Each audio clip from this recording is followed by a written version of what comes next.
Bonsoir, notre cher public, bonsoir tout le monde. Nous sommes ravis ce soir d'accueillir un très bon connaisseur, un très bon chercheur et un très bon ami dans la personne de Hasni Abidi. Hasni Abidi est chargé de cours au GSI de l'Université de Genève et enseignant à Sciences Po de Menton. Sciences Po Paris au sein du campus Menton, on dit comme ça. Il dirige en outre le Centre d'études et de recherche sur le monde arabe et méditerranéen.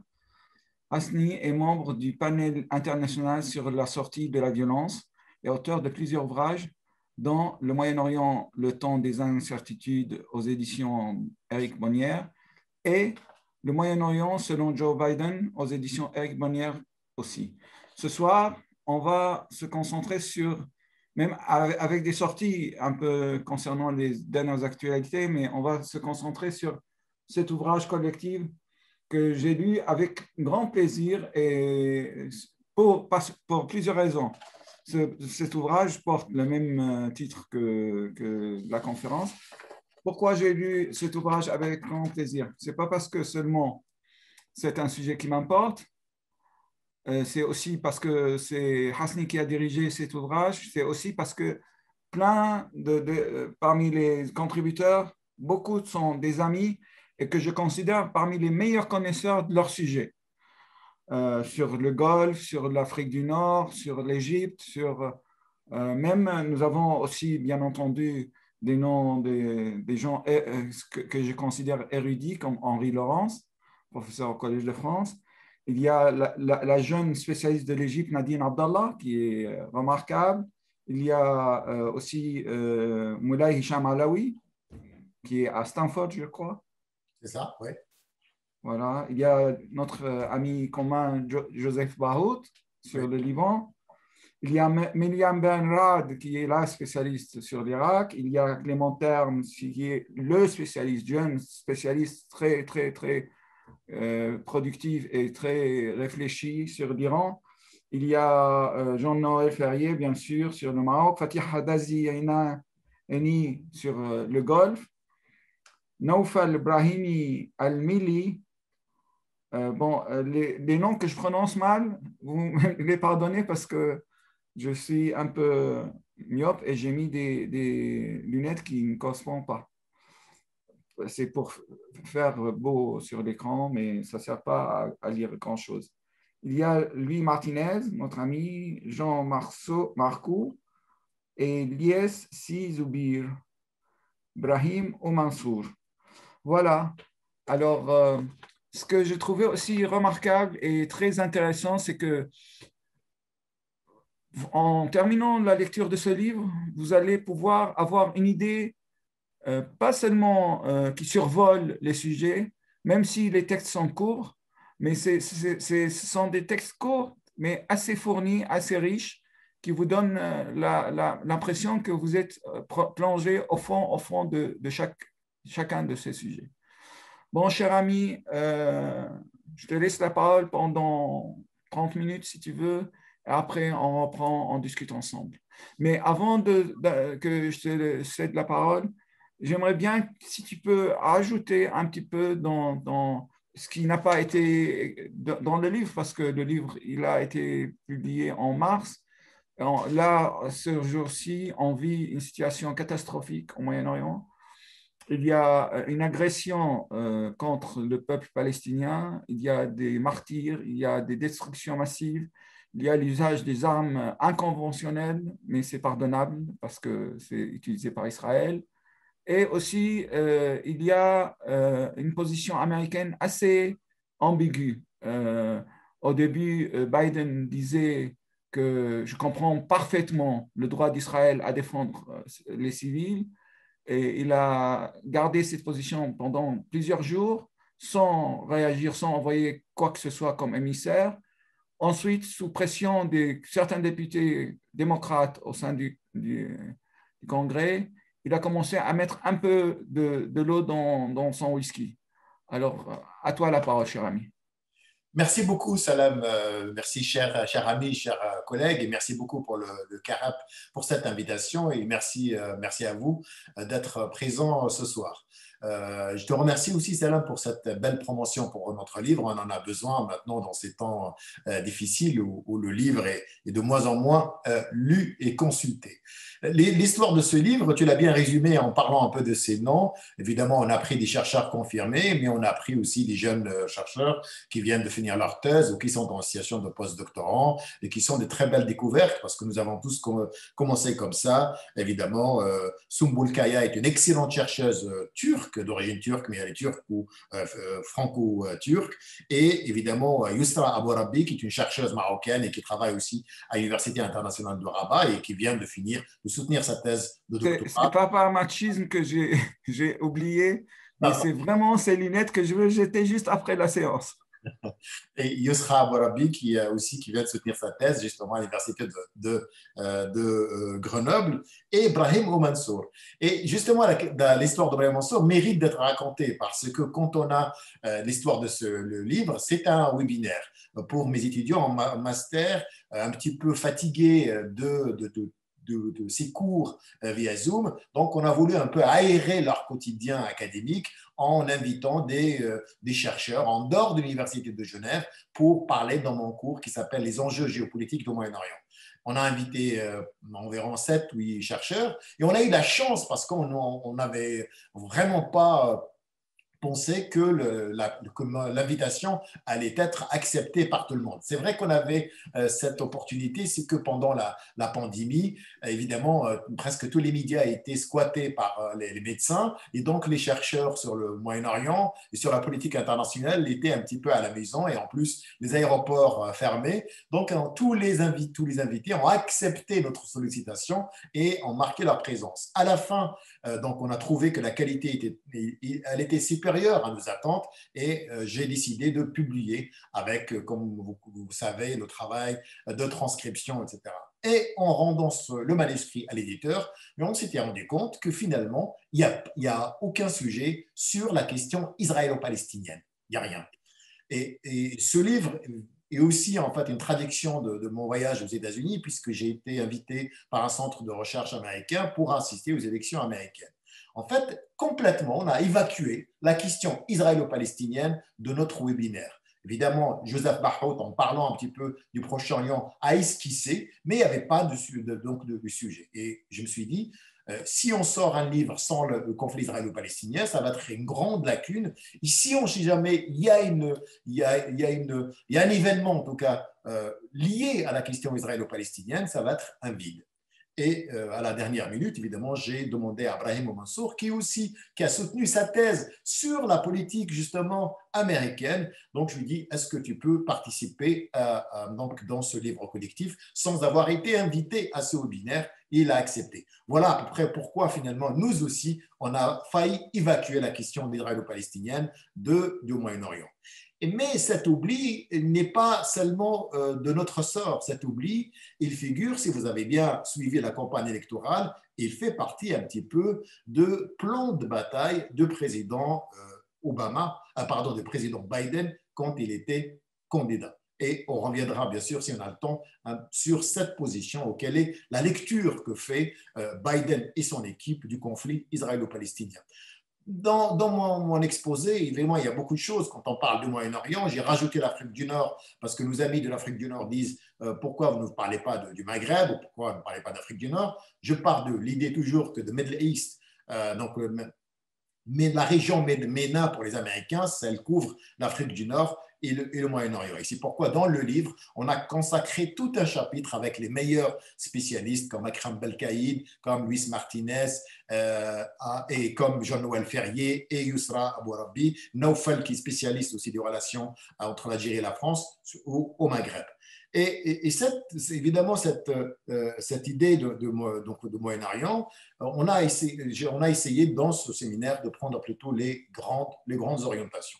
Ce que je vais essayer probablement de présenter ici, c'est d'abord quel est le paradigme qui domine la perception de Joe Biden de sa politique au Moyen-Orient. Quelles sont les orientations qui traduisent en quelque sorte un paradigme? Tout président, quand il est candidat, il a un projet et il essaie avec son équipe de traduire son projet ou ses promesses électorales. Ensuite, en troisième point, on parlera de quels sont les dossiers évacués d'une manière délibérée par l'administration Biden ou par Biden lui-même, en sentant bien sûr que ces dossiers risquent de bloquer ou bien sûr de contrarier l'avancement de d'autres projets, puisqu'il a beaucoup de dossiers qui sont à l'étude dans cette région du Moyen-Orient. Ensuite, je parlerai bien sûr de quelles sont les réactions, ou quelles étaient les réactions des grandes capitales, parce qu'on ne va pas s'arrêter sur toutes, à l'arrivée d'abord les réactions quand Biden était candidat, et toutes les capitales presque avaient donc anticipé l'arrivée de Biden à la Maison-Blanche. Évidemment, parce que d'ailleurs, on a bien vu cette nouvelle configuration au Moyen-Orient, suite à la victoire de Biden. Et enfin, je ne voulais pas évacuer l'Europe. On parlera un petit peu. Est-ce que l'arrivée de Joe Biden est une chance pour l'Europe? L'Europe qui est attachée au même principe chanté par Biden quand il était candidat. On verra, c'est vraiment finalement l'Europe. Est-ce qu'elle n'est pas confortable dans cette situation toujours victimaire de dire qu'on ne peut rien faire au Moyen-Orient, c'est les États-Unis qui monopolisent. Mais on verra bien que même quand les États-Unis sous Trump ne s'intéressent pas aux questions multilatérales au Moyen-Orient, l'Europe a toujours marqué ou a continué à marquer son absence. Voilà les quelques points que je vais développer dans cet exposé. Pendant la campagne, évidemment, de Biden, et c'est pour ça que notre séminaire, il date du mois de décembre et le livre est sorti au mois d'avril, mais on a pris un petit peu, où j'ai pris les discours, les articles publiés par Biden et certains de ses proches. La nouvelle stratégie de candidat Biden, et à mon avis, qu'il a aussi suivi, c'est qu'il veut, en quelque sorte, obliger les puissances régionales, ou ce qu'on appelle les nouveaux acteurs, à réévaluer leurs intérêts géostratégiques dans la région et de mettre un petit peu fin à ces conflits-là ou réduire le niveau de conflictualité dans cette région. Ce n'est pas le seul objectif ou c'est la seule promesse de Biden, mais il y en a d'autres aussi. Vous les connaissez, c'est probablement Biden, comme Obama, a marqué un grand intérêt pour l'Asie, Sud-Est, pour le Pacifique. Le Moyen-Orient est toujours là, il le rattrape et on le voit bien avec l'actualité en Palestine et en Israël. Quelles sont les priorités de Biden? Les priorités de Biden, le retour à l'approche multilatérale. Il est attaché à cette idée de multilatéralisme, et on l'a bien vu reprendre après le siège des États-Unis, par exemple à l'OMS et aussi dans d'autres organisations régionales. Le deuxième élément, souvenez-vous, il a fait un article très intéressant où il a dit que le premier ou deux de ses projets, une fois président, c'est d'organiser un sommet sur l'environnement. Il a été fait. Il a parlé, chose rare, de l'autoritarisme comme développé par David Apter, par Lipset, par tous ceux qui ont travaillé sur le régime autoritaire, donc un pluralisme limité. Quand on a entendu l'autoritarisme, tout le monde a pensé bien sûr aux régimes autoritaires dans la région du Moyen-Orient aussi. Et le troisième, c'est la question de l'environnement. Donc, trois axes un petit peu, le retour à l'approche multilatérale très chère aux Européens, la question de l'environnement, bien sûr, et la question de l'autoritarisme. Et ça, ce sont des éléments un peu importants. Pour la région pacifique du Moyen-Orient, Biden voulait s'attaquer au problème du Moyen-Orient en disant qu'il veut donc en finir avec une région, je cite le mot traduit, une région tourmentée. Et évidemment, région tourmentée, ça veut dire qu'il va d'abord améliorer et revenir à l'accord avec l'Iran, mettre fin à la guerre au Yémen, soutenir la reprise des pourparlers de paix israélo-palestiniens, reprendre le soutien américain aux Kurdes en Syrie et essayer de freiner, je cite, les aventures de président turc Erdogan. Donc, on a tout de même un répertoire de promesses qui va être suivi par une série de décisions importantes. Les États du Moyen-Orient, en écoutant les promesses, évidemment, ont essayé d'anticiper et parce que la proximité avec les États-Unis est tellement forte que chaque État a déjà commencé à revoir sa politique à la fois régionale, mais sa politique internationale pour ne pas être en contradiction avec les objectifs et ou en tout cas les orientations du président Biden, qui, on sait, malgré encore une fois la concentration sur la région Asie-Pacifique, l'intérêt ou l'engagement au Moyen-Orient reste tout de même reste fort. On voit bien qu'un grand travail va être, comme on parle de transition démocratique, c'est une phase de transition et qu'il va essayer de réparer les dégâts qui ont touché la politique étrangère de Trump, qui est une véritable, qu'une politique très abîmée. Un point que j'aimerais qu'on retienne ensemble, que vous reteniez, quelle est la locomotive, quel est le paradigme, quel est le pacte qui a motivé cette politique étrangère. C'est-à-dire que chaque président doit avoir en quelque sorte un socle qui est à la fois théorique, mais aussi empirique, qui va guider sa politique étrangère, une sorte de fil rouge. Je reste persuadé que pour le président Biden, l'Iran reste sa priorité. C'est la priorité absolue. Ce n'est pas l'Irak. Et pourtant, Dieu sait combien il connaissait très bien l'Irak, puisqu'en tant que vice-président, il était en charge du dossier irakien, et même quand il était élu. Et ce n'est pas le conflit israélo-palestinien. On reviendra pourquoi Biden a toujours essayé d'éviter le conflit israélo-palestinien. Le paradigme iranien était la priorité du président américain, Biden, et qui a bien sûr a été soutenu par donc, plusieurs de ses conseillers. Pourquoi?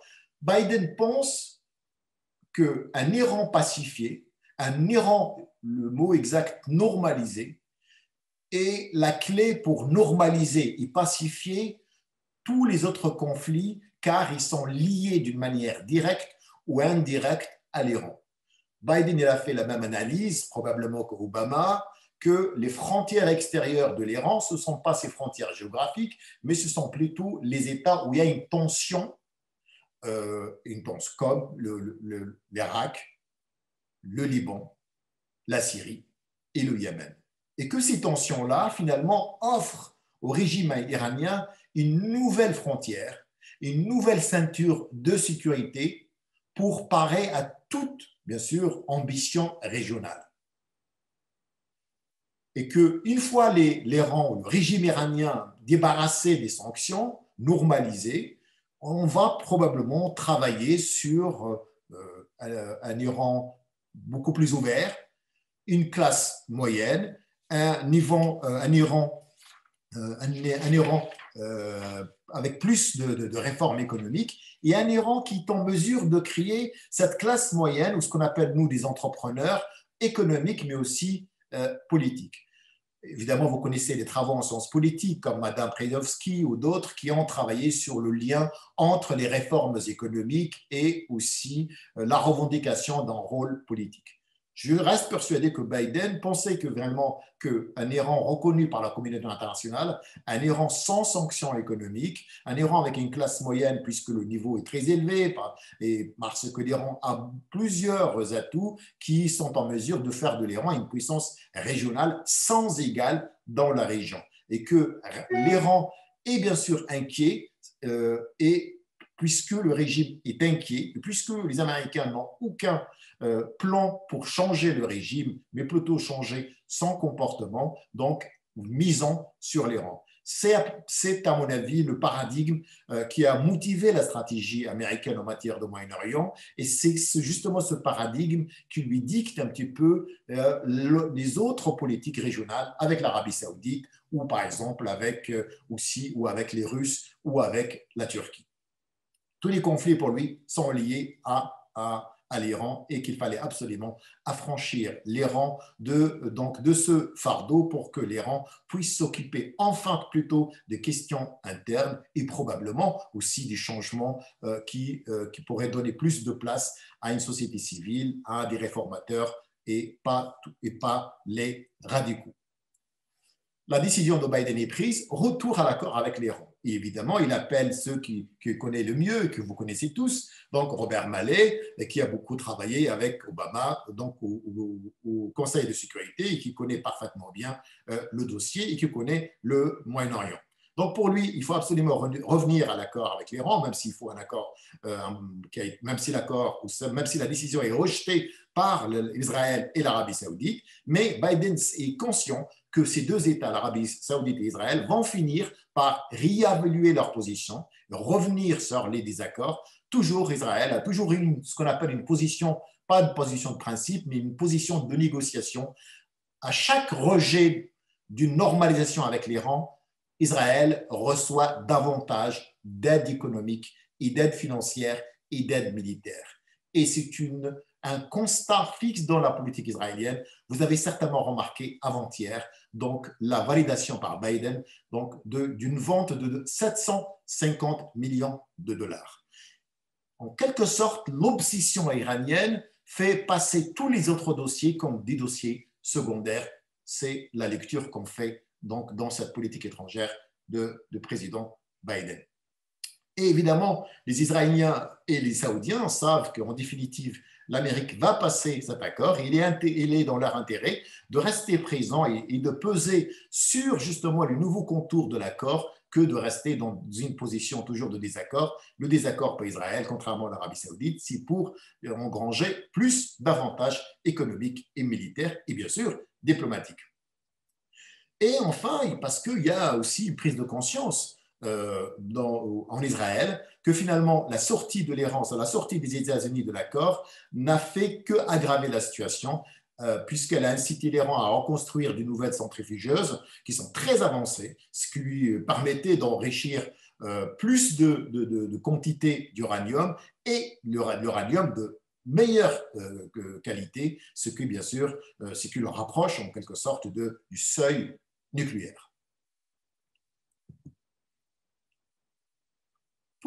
Évidemment, pour Israël, c'est un autre bénéfice, c'est de se rapprocher en brandissant toujours la menace d'un retour de l'Iran, d'un retour de l'accord nucléaire, donc de gagner la confiance des États du Golfe. Finalement, les Émirats, l'Arabie saoudite, le Bahreïn vont voir un petit peu dans cette opposition frontale des Israéliens, qui est une véritable stratégie, finalement le seul allié ou le seul État, la seule puissance en mesure de les défendre. En quelque sorte, les pays du Golfe vont devoir eux aussi passer à la caisse pour acheter une autre sécurité de la part de ces États du Golfe, à une alliance en quelque sorte pour une menace commune.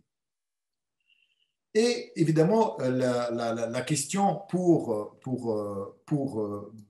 l'Arabie saoudite, c'est son dossier avec le Yémen. Et c'est le dossier, justement, que Biden va prendre au sérieux. On n'a jamais vu une accélération de nomination d'envoyé spécial, comme ce fut le cas avec Biden, puisqu'il nomme tout de suite un excellent diplomate chargé justement de mettre fin à cette guerre. Il exerce une pression importante pour M. Greenfield quitte son poste, parce qu'il n'est pas content de son travail. Et au début, il y avait une réticence de l'Arabie saoudite. Ensuite, la décision de l'administration américaine de suspendre les livraisons d'armes à l'Arabie saoudite a été reçue 5 sur 5 par le royaume, par le roi Salman, qui a commencé évidemment à modifier sa politique étrangère et que vous la voyez aujourd'hui avec même avec des négociations importantes entre Riyad et Téhéran. En quelque sorte, les promesses et les décisions ont incité ces États qu'on a cités au début à changer d'eux-mêmes la nouvelle configuration qui était tout à fait autre sous l'administration du président Trump. Ce qui est intéressant dans le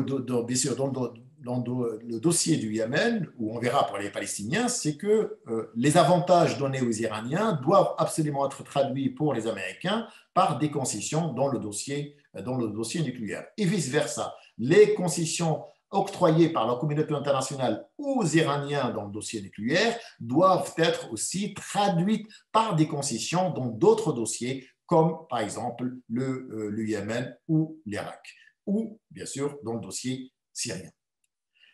Je viens vite d'ailleurs, et je m'excuse, je vais un peu vite, sur un autre conflit. Bien sûr, c'est le conflit israélo-palestinien, même si on n'est pas tous d'accord un peu sur le label, mais disons que la question israélo-palestinienne a fait partie, bien sûr, du programme de Biden, mais aussi de ses décisions. Pour le président Biden, la paix, c'est pour demain, mais ce n'est pas tout de suite. Et demain, on ne sait pas. Ce n'est pas le vendredi, ce n'est pas le jeudi, on ne sait pas quelle date. Biden est persuadé que la présidence de Benjamin Netanyahou, il est profondément convaincu que la présidence de Netanyahou et de Mahmoud Abbas entrave les pourparlers de paix. Ça, c'est le premier élément.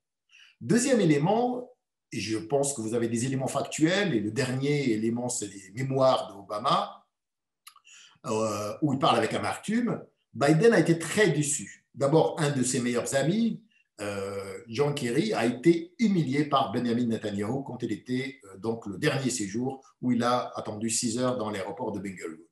Et ça a beaucoup affecté Biden et bien sûr Obama.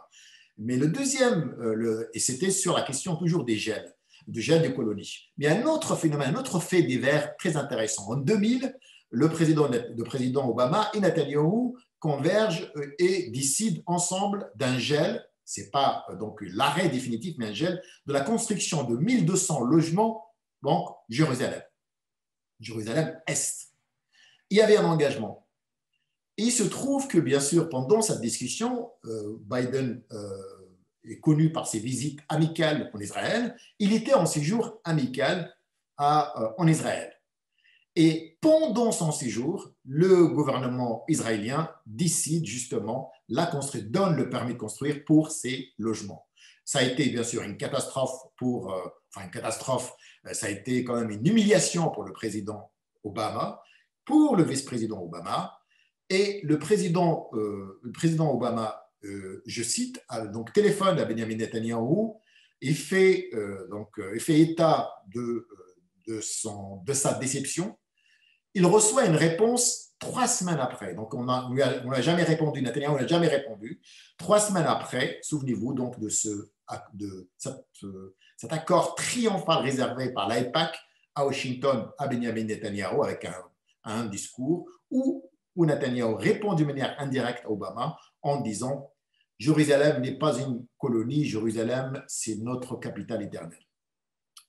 Et évidemment, je crois que Obama et Biden étaient persuadés des limites de l'administration américaine. Vous pouvez me dire les limites ou parce qu'ils ne veulent pas aller très loin, mais je crois que Biden, candidat pour cette présidence, celle qu'il assure aujourd'hui, est marqué par l'amertume et par un sentiment d'échec et un sentiment aussi d'impuissance. Il est très important, vous avez des indicateurs objectifs, parce qu'on ne connaît pas ce qui se passe dans les coulisses, que, en fait, aujourd'hui, toutes les déclarations de président Biden et les déclarations d'Anthony Blinken importantes. Anthony Blinken parle du conflit israélo-palestinien alors qu'il se trouve au Danemark pour la préparation d'un autre sommet, c'est sur, évidemment, le partage ou plutôt la coopération de ce qu'on appelle le conseil comment on appelle, de Pacifique Nord ou quelque chose comme ça, ce forum qui réunit 8 États, Norvège, Danemark, Russie, Canada. Et évidemment, il y a des questions d'environnement, mais des questions surtout de présence militaire russe, chinoise et américaine dans cette région. On a l'impression que les États-Unis aujourd'hui, dans cette phase en tout cas de conflit, sous-traitent le conflit à d'autres acteurs. Les autres acteurs que vous connaissez habituels, Blinken reçoit en une seule semaine, en 10 jours, le ministre des Affaires étrangères jordanien, Ayman Safadi, et bien sûr des pourparlers ou des discussions plusieurs fois avec les Égyptiens et aussi avec les Qataris. Pour les Américains, il n'y a pas encore d'approche, il n'y a pas encore de faille dans ce conflit pour pouvoir exercer une pression et ils ne veulent pas exercer de pression. Et c'est le paradoxe de cette question qui est très importante. J'ai commencé mon exposé en disant le retour à l'approche multilatérale. Évidemment, dans ce conflit israélo-palestinien, nous avons tous assisté, et surtout, par exemple, des pays comme la Tunisie et d'autres pays scandinaves qui ont collaboré dans la quatrième mouture d'une résolution très équilibrée et qui a été rejetée par les États-Unis, par le président Biden en personne, en disant que laissons d'abord la place aux négociations hors États-Unis. Donc, finalement, on se demande la question, mais elle est où l'approche multilatérale? Ou probablement, on a plutôt une approche multilatérale, en quelque sorte, selon la vision américaine. Voilà d'abord pour vous montrer un petit peu combien le conflit israélo-palestinien, même si Biden est convaincu, il le dit, qu'il faut absolument qu'il y ait des concessions de part et d'autre, qu'il faut des mesures de confiance, mais il reste persuadé que les mesures de confiance, d'abord entre la population, la question de la haine, j'allais dire presque une vision biblique, une vision spirituelle du conflit israélo-palestinien qui domine les questions du droit international et les questions de la justice et les questions de l'impunité. L'autre point important qui a été évoqué par Biden dans son papier, c'était l'expansionnisme d'Erdogan. Évidemment, le président Biden a parlé, donc, puisqu'il y avait une grande proximité entre le président turc et bien sûr l'administration américaine, le président Biden a parlé clairement d'un soutien américain des Kurdes et du Kurde syrien, en disant qu'ils sont battus aux côtés des forces américaines pour battre l'organisation de l'État islamique, mais malheureusement abandonnée par Trump. Et l'Amérique, elle doit absolument, pour marquer son influence en Syrie, elle doit être aux côtés des Kurdes. Et je crois que, comme vous le savez, donc la dernière décision, celle concernant la reconnaissance du génocide arménien, c'est la décision de Biden de reconnaître le génocide arménien c'est un message clair, direct, envoyé à Erdogan. Mais probablement dans cette toujours vision géostratégique, parce qu'une grande puissance a une vision globale, souvent, c'est plutôt la proximité aussi entre Erdogan et le président russe pour des régions stratégiques, ce qu'on appelle le processus ou le groupe Astana. Cette proximité gêne beaucoup l'administration américaine, partant que la Turquie est un pays important dans l'Alliance Atlantique, la deuxième puissance après celle des États-Unis, et évidemment pour les Américains qui sont bien sûr un peu influencés par les Européens, la Turquie aujourd'hui, elle est présente dans les pays des Balkans, au Moyen-Orient, en Europe du Sud, en Afrique, en Libye, au Maghreb. Évidemment, cette mobilisation, j'allais dire, européenne a bien fonctionné du côté de Washington et Washington a pris la même position que la France. Ce sont les... Hasni, la cloche continue combien de temps? Ça va s'arrêter. C'est vrai que mon bureau, il est juste à côté de l'église. Donc, c'est l'église, voilà, c'est un foyer, le foyer Saint-Boniface.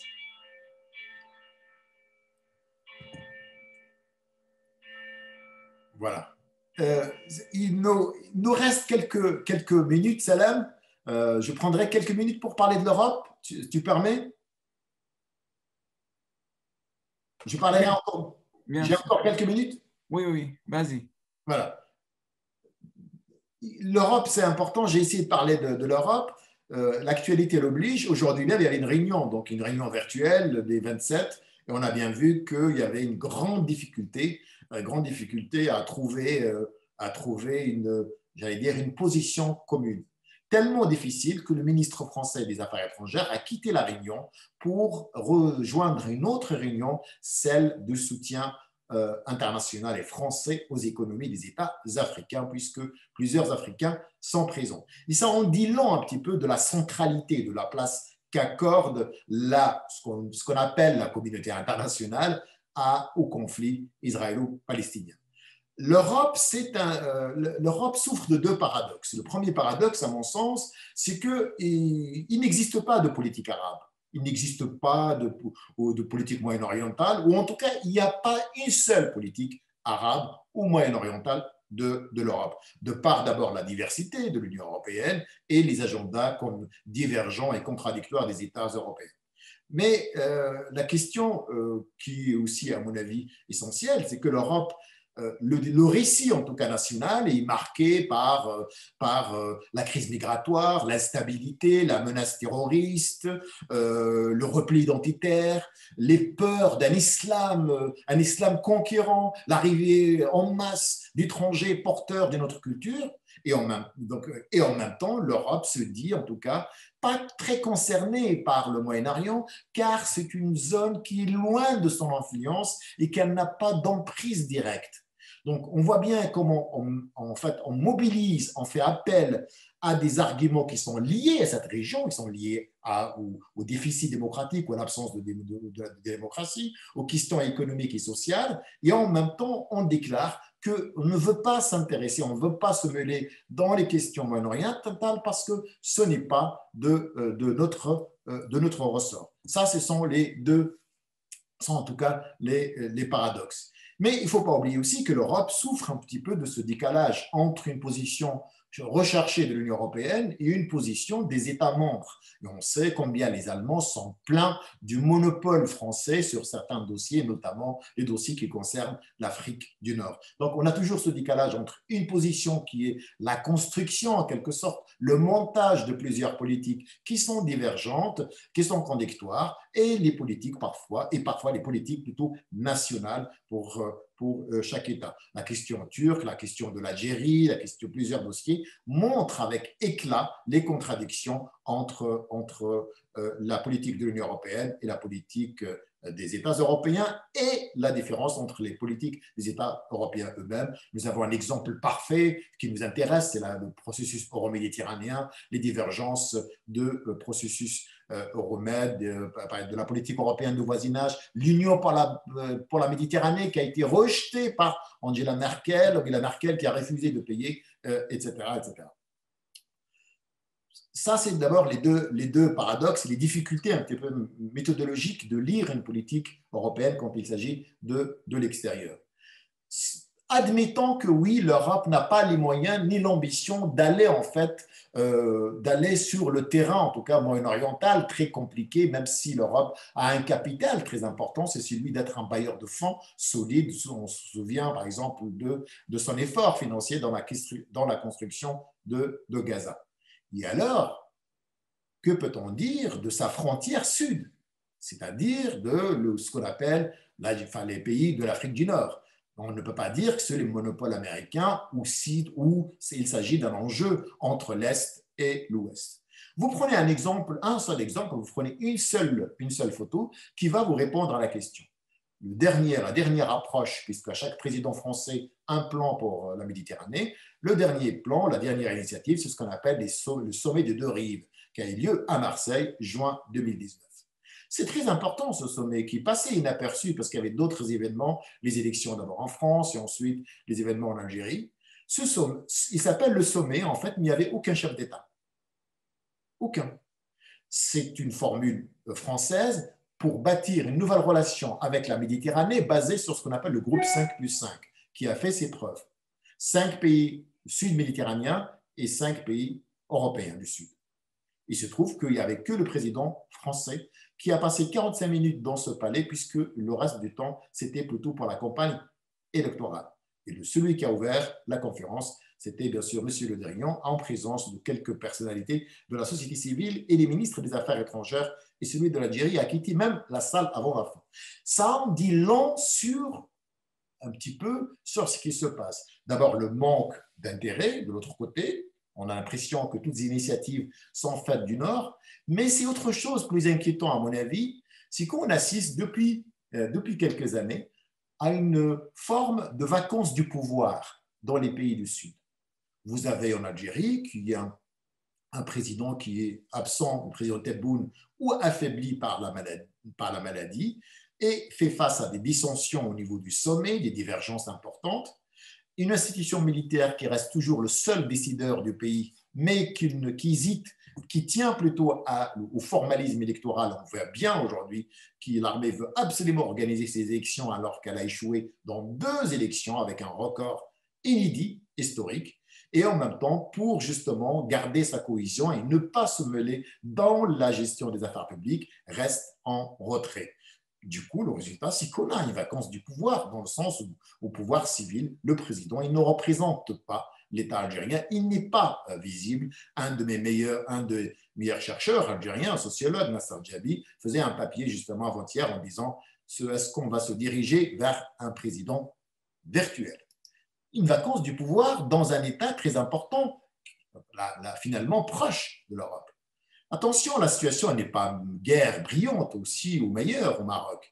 On sait très bien que depuis quelques années, on assiste un petit peu au triomphe de tout sécuritaire. Depuis le limogeage suite des temps de pression étrangère de chefs de PJD, qui était le véritable porte-choc, véritable finalement protection de la monarchie, très populaire et probablement à gêner donc Abdelilah Bekiran, ils sont remplacement par un autre qui tout à fait qui ne fait pas beaucoup de bruit, M. Al-Uthmani. Et évidemment, on voit bien aujourd'hui qu'il y a une situation aussi marquée par des pouvoirs importants, par aussi une situation de liberté publique et notamment des médias qui est très, très inquiétante et avec, bien sûr, un raidissement, à mon avis, de la position du Maroc qui s'est terminé par cette décision, d'ailleurs, inattendue de la normalisation avec Israël contre, en quelque sorte, une reconnaissance transactionnelle contre la reconnaissance de la marocanité du Sahara occidental par le président Trump, mais le président, le commandeur des croyants, Amir el-Mouminin, est toujours absent. Et le président, d'ailleurs, de l'Quds lui-même. La Tunisie, avec Kais Saïed, évidemment, on voit bien qu'il y a une tentation populiste jamais vue en Tunisie, qui est aussi inquiétante, et avec des divergences importantes dans ce qu'on appelle, comme au Liban, Riasat al-Thalath, les trois présidences, le Parlement présidé par Rachid Ghannouchi, un chef du gouvernement qui est presque pas reconnu par le président, et toujours, en tout cas, une absence donc de cette cour constitutionnelle qui est chargée de gérer des litiges comme celui-là. Et donc, on peut parler finalement aussi de vacances du pouvoir, puisque Kais Saïed n'est pas du tout, ou n'a pas rempli sa mission selon certains Tunisiens. La Libye, je ne vais pas m'étaler, vous connaissez un petit peu la situation en Libye à deux têtes, aujourd'hui avec une formule un petit peu magique, élaborée ici même en Suisse. On verra d'ici le 24 décembre si la Libye réussira à trouver, mais la Libye est un grand morceau, un grand État, avec des enjeux très importants. On a bien vu que le retour important des États-Unis a quand même poussé les belligérants à probablement faire plus de concessions provisoirement pour doter le pays d'un gouvernement. Mon mot de la fin, c'est pour vous dire finalement que la tâche n'est pas facile pour le président Biden. On a prévu plutôt une présidence de transition. Il nous a surpris. Il a pris des décisions importantes qui ont conduit à un changement de configuration importante. Le rapprochement entre la Turquie et l'Égypte est quand même significatif, puisque les menaces sont communes.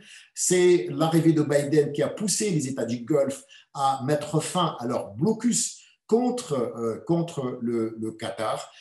L'Arabie saoudite entame des négociations avec les Iraniens de haut niveau à Bagdad. Donc, oui, il y a une certaine activité, un regain de l'activité diplomatique sous cette pression américaine, et parce que les États du Moyen-Orient aussi sont arrivés à leurs limites. En revanche, bien sûr, dans certains dossiers, probablement en raison de ce paradigme iranien qui prime sur tous les autres dossiers, l'administration Biden, dans la gestion du conflit israélo-palestinien, son discours, il est soit pas encore élaboré, ou bien sûr, il n'est pas rassurant si vraiment on est un petit peu partiel. Évidemment, les premières déclarations, en tout cas, ne sont pas rassurantes, espérant que cette administration américaine trouvera les mots justes et surtout les actions justes pour sortir de cette spirale de violence. Je vous remercie beaucoup. Merci beaucoup, Hassan Abidi, pour cette panorama assez fourni de l'ouvrage et une réflexion aussi riche sur Biden et le Moyen-Orient et l'Europe aussi, les relations avec l'Europe. Cher ami, tu te souviens que Biden, pas en tant que président, il avait une déclaration assez intéressante et à souligner quand il a dit que être sioniste ne nécessite pas d'être juif. Il se vantait d'être pas seulement ami d'Israël, mais il était fier de se revendiquer de l'idéologie sioniste. Bien entendu, cette phrase a été prononcée avant qu'il devienne président et les choses changent. On sait très bien que les élections changent les choses. Mais ça montre sa proximité à la politique israélienne qui ne différencie pas entre gauche et droite, pacifique, guerrier. Actuellement, en Israël, c'est l'extrême droite, en réalité, qui est au pouvoir. Alors, est-ce que tu penses que avec le conflit récent qui est toujours en cours, euh, et avec le refus des États-Unis hier de voter une résolution ou une déclaration du Conseil de sécurité qui appelait les deux belligérants à cesser le feu, est-ce que tu considères qu'il pourra quand même jouer un rôle pacificateur dans ce conflit? En tout cas, pour le moment, il ne veut pas jouer ce rôle. Il ne veut pas jouer ce rôle. Il a dit clairement qu'il s'opposerait à toute demande américaine de cesser le feu. Il ne même pas, il y a bien sûr la demande de cesser le feu dans le cadre des pourparlers, mais ne pas condamner Israël. Pour lui, ça, c'est un élément de langage, mais aussi d'une ligne de conduite, même si Anthony Blinken, de temps en temps, il parle des droits, il parle de la proportionnalité, etc. Moi, je reste convaincu que le président Biden est un ami d'Israël. Et évidemment, même s'il parle des dynamiques locales, les États-Unis ont les moyens de peser lourdement sur ce conflit. Biden, il pense que Netanyahou n'est pas, que faut faire la différence entre Netanyahou et Israël. Son soutien à Israël, il est total.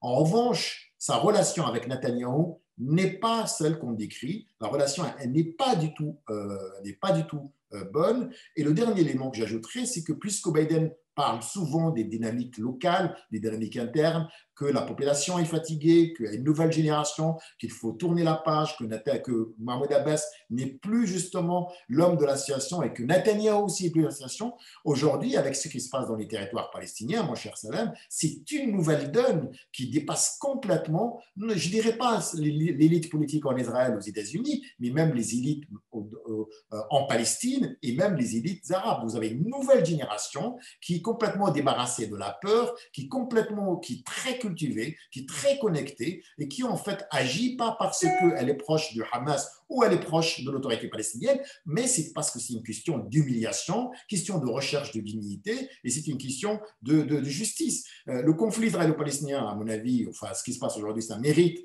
presque une séance, mais moi je suis surpris. Il y a beaucoup de tabous qui ont sauté. La question de cette séparation décrite par les livres qu'on a lus en histoire, mais aussi par le récit israélien, séparer toujours Gaza comme une poche de terroristes des autres territoires palestiniens. Aujourd'hui, on assiste à une continuité incroyable dans la revendication, dans le répertoire des revendications entre Gaza et la Palestine. On découvre aujourd'hui que le Nakba, en fait, n'est pas du tout terminé et qu'aujourd'hui, on assiste probablement à une nouvelle Nakba s'il n'y a pas justement cette prise de conscience internationale. Et aussi, à mon avis, le processus de paix. Et c'est pourquoi c'est intéressant pour Biden qui, lui, dit « je tiens à un processus de paix » parce que ce qui se passe aujourd'hui montre finalement que le processus initié à Oslo est un échec total. Un échec total, pourquoi? Parce que du côté israélien, il n'y a pas en fait une volonté de faire la paix, tout simplement. Tu l'as dit, c'est-à-dire qu'il y a une droitisation d'abord de la société israélienne et aussi, pas seulement droitisation, mais nous avons des colons qui sont au pouvoir et on sait un petit peu cette question. Je reste toujours attiré justement par le constat de Hanan Ashrawi qui disait qu'on ne peut pas demander, aux prisonniers d'assurer la sécurité de leurs bourreaux. C'est-à-dire on demande aux Palestiniens d'assurer la sécurité d'Israël. C'est un non-sens. Je reste encore une fois positif et optimiste. Ce qui se passe aujourd'hui dans les territoires palestiniens est un élément très important qui nous a surpris et qui finalement va dessiner une nouvelle configuration, une nouvelle conséquence du conflit israélo-palestinien. Je crois qu'il a aussi beaucoup surpris les autorités israéliennes, vu que aussi il y a une réaction des Arabes de l'intérieur, des Arabes à Lod, même Nazareth.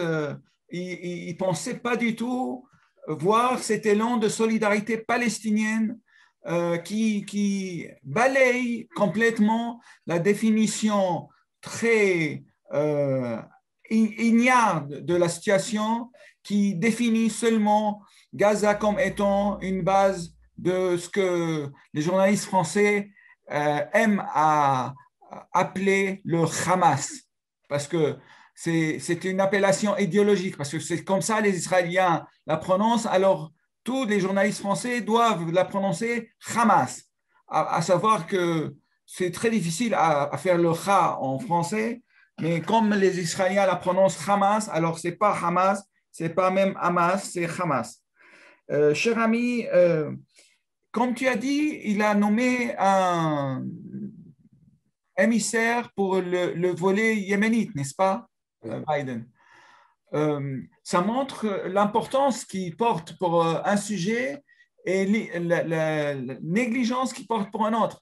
Parce que vu la situation aussi catastrophique en Syrie, jusqu'à maintenant, il y a une dame qui est prévue pour ce poste, mais on dit qu'elle ne peut pas l'occuper avant de passer devant une commission au Congrès, et son entretien est prévu peut-être pour le début de 2022.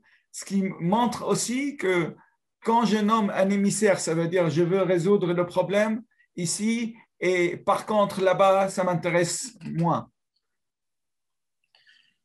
Je pense que ça a un lien direct avec son paradigme, c'est le paradigme iranien, c'est-à-dire que lui, comme tu sais, donc le Parti démocrate est travaillé par plusieurs courants, la partie gauche progressiste elle est très importante, et que l'engagement justement de cette partie-là, qui est importante pour son parti politique, sur les souffrances du Yémen, les photos bien sûr transmises de cette guerre au Yémen ont eu un résultat direct sur cette base électorale. On connaît bien certains membres du Congrès démocrate qui se sont mobilisés de manière soutenue justement pour mettre fin à cette guerre au Yémen. Sans oublier, bien sûr, utiliser la guerre du Yémen justement pour mettre pression sur l'Arabie saoudite afin qu'elle baisse un petit peu le ton de son opposition à l'encontre des négociations, encore une fois, avec l'Iran. Et ça a très bien fonctionné. Et c'est pourquoi l'Arabie saoudite a anticipé en commençant tout de suite des négociations avec les Iraniens. Avant que je prends les questions du public, j'ai une dernière question à toi concernant le Maroc. Parce que tu sais, tu as suivi ces derniers jours comment le Maroc a ouvert grand ses frontières pour faire passer des milliers d'immigrés vers Melilla. Ceuta, pardon. D'après la presse espagnole, c'est même pas parce que dans le monde, il disait que c'est une riposte à l'accueil que l'Espagne a réservé au secrétaire général du Polisario pour se faire soigner. Et le Maroc, il voulait la sanctionner ou se venger. Mais d'après la presse espagnole, c'est encore plus loin que ça, que c'est un message envoyé par le Maroc à Biden et aux Européens. Pourquoi les Espagnols croient que c'est un message à Biden aussi?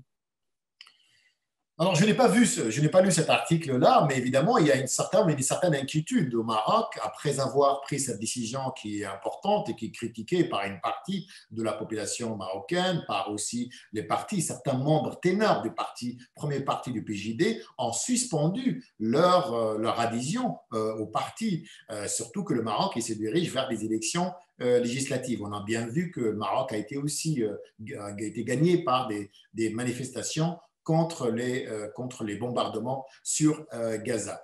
Et évidemment, tout le travail aujourd'hui en matière de lobbying, et les Marocains sont très forts en matière de lobbying, à Washington, c'est de ne pas justement remettre en cause la marocanité du Sahara occidental. Pour les Marocains, c'est une question importante et on se souvient tous de ce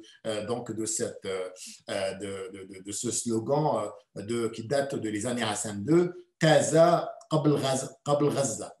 Taza, c'est une ville au Maroc, Taza avant Gaza. C'est-à-dire que, évidemment, les mouches, donc ce qu'ils font là, les mouches électroniques, donc, font croire toujours que la première cause du Maroc, c'est d'abord la question du Sahara et ce n'est pas la question palestinienne, mais on sait que les événements actuels mettent pas seulement le Maroc, mais tous les États qui ont pactisé et normalisé avec Israël dans une situation très inconfortable. Et moi, j'étais surpris, j'étais invité par un centre de recherche pour parler des agressions israéliennes contre Gaza, contre les frères palestiniens. Évidemment, j'ai accepté parce que j'aime pas les tribunes, les chaises vides, mais ça montre un petit peu l'embarras. Donc, tu imagines si Biden aussi remet en cause ou dit ça m'intéresse pas, parce qu'il y a aussi une pression pro-sahraoui au niveau du Congrès qui dit non, il faut respecter les résolutions des Nations Unies qui disent la question du Sahara est aux mains des Nations Unies, c'est pas à nous de prendre cette décision.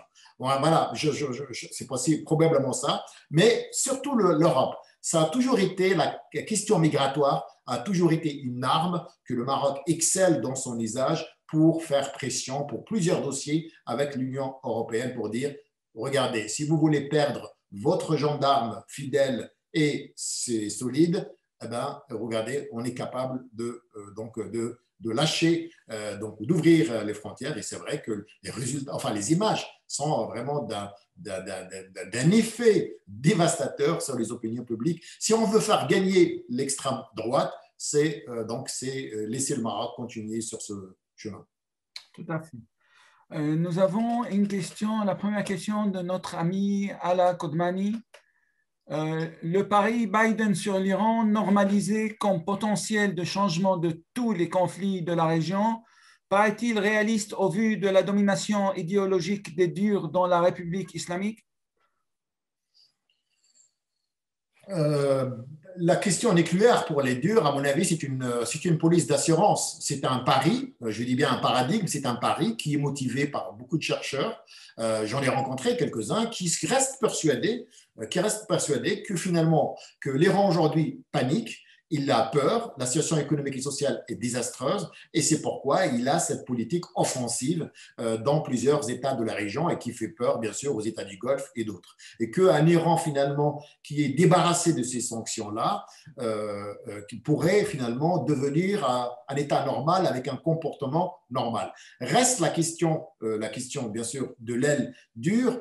J'ai toujours dit qu'il y a toujours un partage en fait malicieux et intelligent entre les réformateurs. Je ne vois pas vraiment la frontière entre les réformateurs et les radicaux en Iran. Parfois, on a l'impression que les réformateurs sont plus durs que les réformateurs. Il y a un partage de rôle qui est très intéressant d'ailleurs, et on dirait qu'il est fait d'une manière tout à fait délibérée pour montrer finalement que, attention, si vous ne faites pas des concessions dans le dossier nucléaire, vous aurez au bout du compte d'autres qui sont plus radicaux. Il faut rappeler que les Iraniens ont fait preuve d'une coopération et d'une collaboration, mais exemplaire avec les Américains dans le dossier irakien. J'ai eu la chance de travailler pour la Croix-Rouge et je suis resté plus de 12 mois en Irak. Il y avait des réunions, mais d'une manière régulière, entre Américains et Iraniens, et je peux dire que ce n'est pas les Iraniens, ce n'est pas les enfants de cœur. Dans le dossier afghan, les Américains le disent eux-mêmes, l'aide iranienne aux Américains dans le dossier afghan, puisqu'ils ont un seul ennemi, a été importante. Donc attention, à mon avis, le paradigme religieux n'est pas déterminant en matière de politique étrangère. C'est la même chose d'abord pour la Turquie. On bien vient comment la Turquie, tout d'un coup, a demandé à les membres importants, visibles des frères musulmans installés sur son sol de se faire un petit peu plus discret. Exactement. Et il paraît que le général Soleimani, qui a été assassiné par les Américains, il fut un temps, il s'entretenait avec les Américains aussi, notamment sur le dossier irakien. En tout cas, il y a Haider Allawi, je le crois. Non, pas Haider Allawi, celui qui a été avant Mustafa Al-Kadhimi. Lui, il est clair, catégorique. Il était à Bagdad, il était porteur d'un message. Il était un des émissaires utilisés par les Iraniens dans les négociations avec les Américains. Et évidemment, l'administration Trump n'a pas voulu. Très bien. Alors, une question de Bachir Bouhend. Biden n'a-t-il pas perdu toute légitimité maintenant que la Chine possède la notoriété de la gestion de la crise sanitaire mondiale et sa solidité financière durant cette crise? C'est une bonne question. Bon, le problème, c'est que je ne suis pas le bon interlocuteur parce que je ne suis pas vraiment spécialiste de l'Asie et moins de la Chine. Mais c'est vrai que la Chine fait partie des angoisses de président Biden ou de la présidence américaine de Biden. Et c'est pourquoi, d'ailleurs, quand on entend et quand on lit cette approche multilatérale très chère à Biden, un de ses objectifs, ce n'est pas parce que l'administration américaine veut une gestion multilatérale et démocratique des questions internationales, mais parce qu'elle veut s'assurer du soutien, en quelque sorte, international, et notamment de l'Europe, dans les dossiers qui le posent à la Chine. Très bien. Alors, une question qui est de monsieur, c'est un pseudonyme, Yas Sam. Bonsoir. Pourquoi le gouvernement jordanien ne communique plus du tout sur ses positions concernant le dossier palestinien d'après vous? Le gouvernement jordanien aujourd'hui est en première ligne parce que il fait l'objet de plusieurs critiques de par sa gestion légitime et historique et religieuse de l'esplanade des mosquées. Et le deuxième point, parce qu'on sait que la Jordanie, comme l'Égypte, entretient de bonnes relations avec Israël, même si le roi, un baron d'honneur, a interdit l'avion de Benjamin Netanyahu de survoler le territoire jordanien, survoler la Jordanie en direction d'Abu Dhabi. Mais Ayman Safadi, qui est à mon avis un homme qui a beaucoup d'avenir et qui était journaliste d'ailleurs, Ayman Safadi est aujourd'hui l'homme de ce dossier. C'est l'homme qui fait les négociations avec les Américains, avec les Israéliens et qui a d'excellentes relations avec tous les États du Golfe. Non, la Jordanie n'a pas du tout perdu dans ce dossier-là. Bien sûr, le Hamas, avec l'autorité palestinienne, la Jordanie, elle est en avance, mais évidemment avec certaines fractions de la résistance palestinienne, ce qu'on appelle la résistance palestinienne en Palestine, les Jordaniens n'ont pas d'excellentes relations. C'est plutôt du côté de Damas, du côté de Téhéran et du côté du Caire et du côté, bien sûr, de l'Égypte. Et là, si tu permets, c'est une bonne question parce que j'étais en train de lire, évidemment, la thèse de doctorat de notre amie Leila Sorat sur le Hamas. Et c'est important de lire. Le Hamas n'a pas de politique religieuse. Le Hamas est une organisation qui a fait l'objet d'une grande mutation.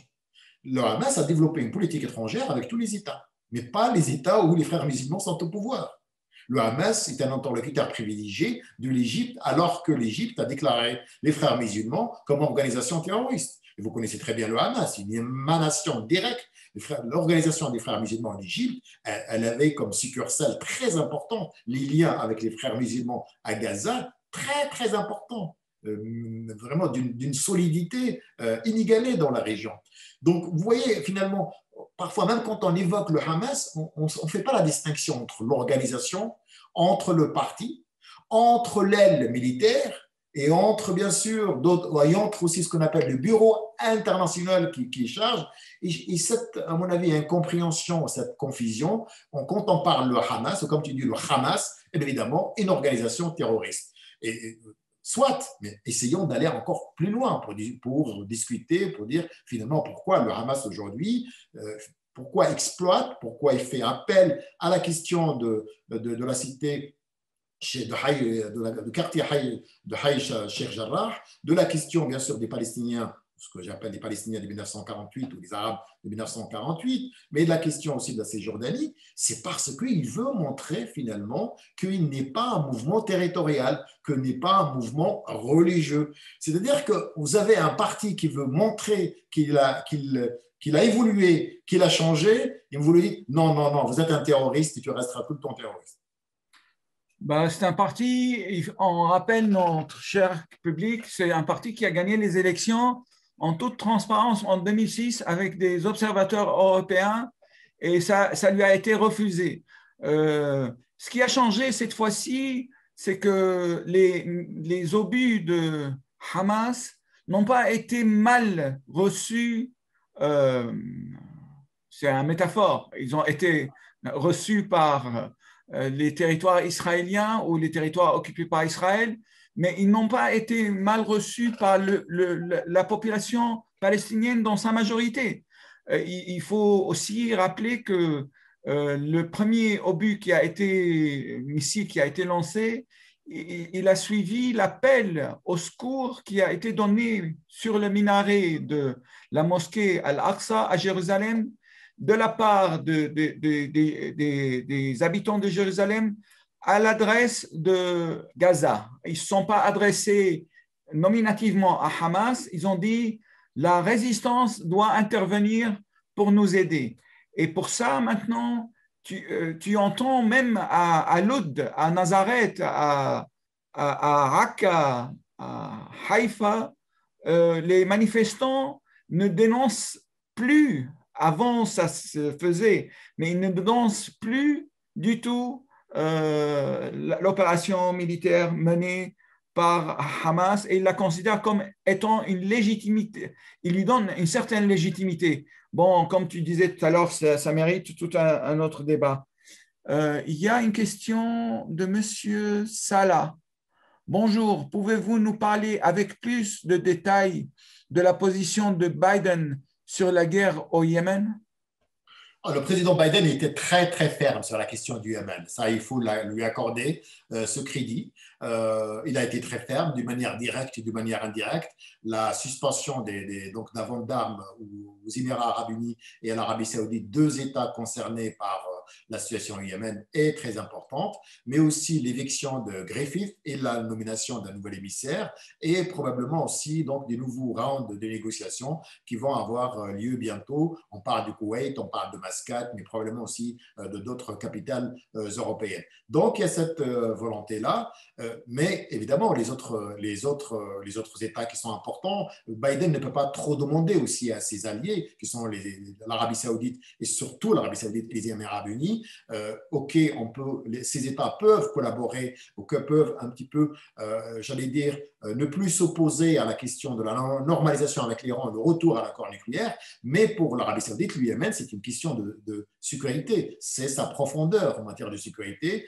Tant que vraiment il y a cette menace, comme ils disent, la menace Houthi et l'influence importante des Iraniens, les Saoudiens ne sont pas prêts aussi à lâcher ce dossier. Donc c'est pourquoi Blinken, la semaine dernière, avait fait une déclaration très intéressante où il a dit on va être appelé à collaborer longtemps avec Mohamed Ben Salman.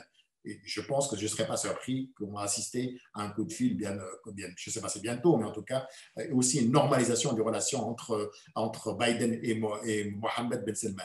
Donc oui, le Yémen fait partie des priorités de l'administration Biden, et je pense que les Iraniens ne vont pas lâcher aussi leur emprise et leur influence tant qu'ils n'ont pas eu aussi donc des garanties dans leurs négociations à Vienne sur le projet nucléaire. Cher ami, je sais que tu dois nous quitter malheureusement dans quelques minutes. Alors, c'est notre dernière question et je te remercie encore une fois pour nous avoir consacré ce temps et cette analyse. Et je rappelle notre cher public que le livre, il est très, très friendly, lisible, comment dire, en bon français. Et il vous donne un panorama très riche de la situation. Alors, la dernière question, est-ce que l'administration Abdou Sali, Monsieur Abdou Sali, est-ce que l'administration Biden peut revenir sur la reconnaissance de la marocanité du Sahara par Trump? Bon, difficile de répondre à la question. En tout cas, revenir déjà sur la normalisation. D'abord, commençons par ça. Je pense que le président Biden va conserver cet acquis de Trump, c'est-à-dire les accords d'Abraham, ou cette vague de normalisation. Mieux encore, probablement, il va même encourager d'autres États à le faire. Concernant la question du Sahara, attention, il y a aussi une pression de la part donc de plusieurs membres du Congrès, mais aussi surtout l'aile de Bernie Sanders concernant la question du Sahara occidental et concernant aussi une autre, pas pression, mais en tout cas une retenue tout de même de point de vue juridique et international sur un précédent fâcheux dans l'administration américaine d'accorder la marocanité à un territoire qui est contesté et surtout ce qu'on appelle un conflit qui est ouvert. Probablement, et j'emprunte le mot à nos amis libanais, j'aime bien, donc probablement la politique de l'évitement en quelque sorte va un peu marquer cette phase. Mais c'est vrai que c'est une décision très difficile. Reconnaître la marocanité du Sahara, à mon avis, aura une facture un peu élevée sur le plan bien sûr, des soutiens du Parti démocrate, aussi sur la question un peu du droit, puisque le président Biden se profile un petit peu comme un président qui va revenir à la question de la légalité, la question du multilatéralisme, mais encore une fois, la réelle politique et la pression marocaine, le lobby marocain qui est soutenu, bien sûr, il faut le dire, par des amis israéliens qui sont très influents. Donc l'AIPAC, récemment, il y avait une rencontre importante entre les ministres marocains des Affaires étrangères, Nasser Bourita, et avec le deuxième groupe de pression le plus important, donc l'AIPAC, donc la communauté donc juive et israélienne, et on sait qu'ils ont des entrées très importantes à la Maison-Blanche, au secrétariat d'État et dans tous les départements de l'administration américaine. Et leur seul objectif, c'est maintenir la marocanité. Et je vois mal le Maroc continuer à normaliser ses relations avec le Maroc, même s'il s'agit d'un bureau jusqu'à maintenant seulement ouvert. Il était question même d'une visite royale sur place, au nom bien sûr des milliers de Marocains, de Marocains juifs qui habitent en Israël. Je vois mal un petit peu continuer dans cette normalisation si l'administration américaine venait à retirer la marocanité du Sahara. Merci beaucoup et merci pour notre cher public. Je vous donne rendez-vous la semaine prochaine, aussi mardi 25 à 18h30 avec le Liban. Et ça va être notre cher ami Joseph Maïla, philosophe et politologue, qui va nous parler sur le Liban, son pays d'origine, et avec un titre très court, Où va le Liban? Est-ce qu'on peut savoir où va le Liban, cher ami Hasni? C'est une grande question. Mais bon, le Liban a sa propre boussole, donc je ne me fais pas de soucis. Très bien, très bien. Merci beaucoup et bonne soirée, Hasni, Abidi. Merci pour notre cher public et à la semaine prochaine. Merci, Salam. Au Merci, revoir. cher public.